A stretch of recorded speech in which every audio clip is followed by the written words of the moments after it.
Ladies, understand that everything in nature vibrates to a certain frequency. And we're not just talking about gay men, okay? Now, I'm a science girl. I graduated pre-med biology. I got into medical school. I was going to be a pediatric cardiologist. That was going to be my background. Instead, I ended up going into pharmaceutical sales, and I did pharmaceutical sales for about 15 years.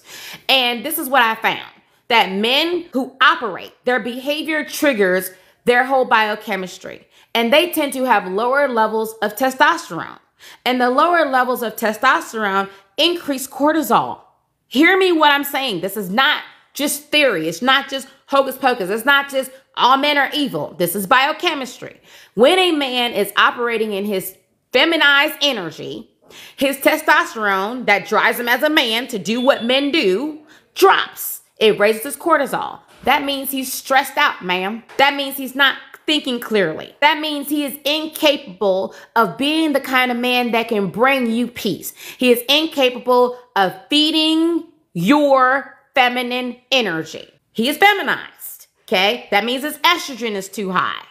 If you have a man who is in his masculine energy, he is in his healthy masculine energy. His testosterone is higher, he has less cortisol, and he thrives on being able to earn you. He actually prefers it. When you talk to a man that's in his masculine energy and you try to pay for the date, it actually is an insult to them. They feel insulted. Those kind of men are turned off if you are shooting your shot at them. They start to feel like you treating them like a woman. They don't like being treated like a woman. I had a woman the other day that says that her boyfriend, her father taught her how to fix cars or change out engines or whatever the hell her father taught her how to. So in her relationship, she does a lot of the man stuff. Okay, she's the one that's fixing stuff. She's the one that works on the car. And she said that her boyfriend actually came to her when his car wasn't working and was like, hey, babe, can you look at my car? My car isn't working. And she saw no problem with it. This is how much, ladies, we have been bamboozled. You have a feminized man. I mean, does he want to be picked up by the legs too? Okay. Make it make sense. He actually had no qualms about coming to his woman and saying, can you fix my car? And she saw no problem with it. My husband would never.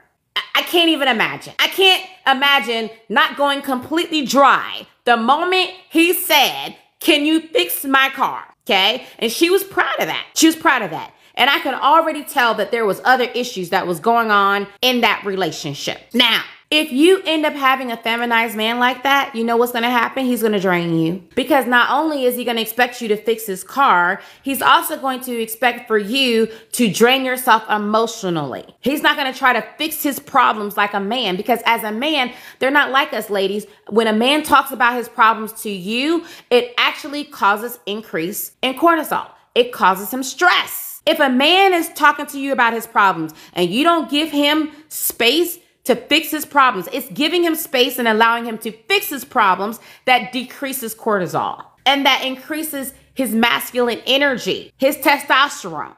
So you got to stop trying to treat men like they're women, because they're not. And you will pay the price for it later on. When he's in his masculine energy, he will move a certain way.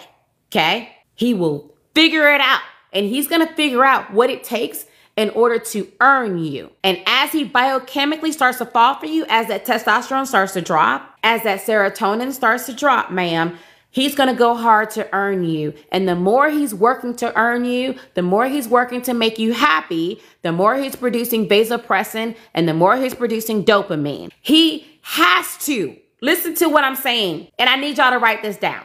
Okay? I need you to write this down. Tell me when y'all ready for this. Ladies, a man must invest in you to a point where he can feel it in order for him to value you and bond to you. If you are expecting and accepting bare minimum, and I'm not talking about the corny debate about accepting coffee dates versus dinner dates, okay? I will tell you the science behind why it's absolutely ridiculous and not in your best interest to do dinner on the first date. Stick a tab in that. I'm talking about he must feel it. So I saw a video of a young lady who took her man to the ring shop. She took him to the ring shop and to Walmart.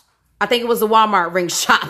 And she was like, the ring is only $300. You can get this ring for me, or you can get the $500 ring. And then he said to her, I'm not ready.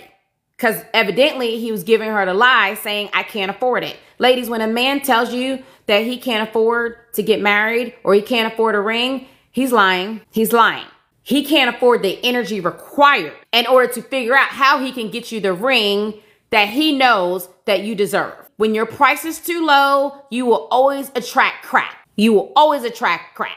Talk about some $500 ring. Ma'am, if he is going to be committed to you, he needs to invest in you in a way that says, ouch. He needs to be able to feel it. It has to cost him something, because no man is going to put a significant investment in something that he's planning on walking away from, that he's going to take advantage of, that he's going to take for granted.